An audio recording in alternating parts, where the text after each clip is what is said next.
ตอนกินก็ออกไปหาซื้อกับข้าวนะครับตลาดนี้ก็จะเป็นประจำนะครับทางกลับบ้านพอดีนะครับหลังจากไปรับนักเรียนก็จะแวะซื้อกับข้าวสัก3 อย่างนะครับ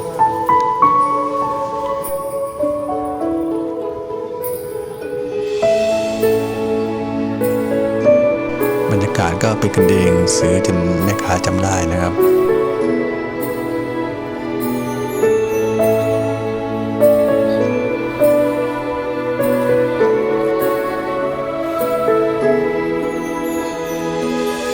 บรรยากาศเป็นกันเองครับ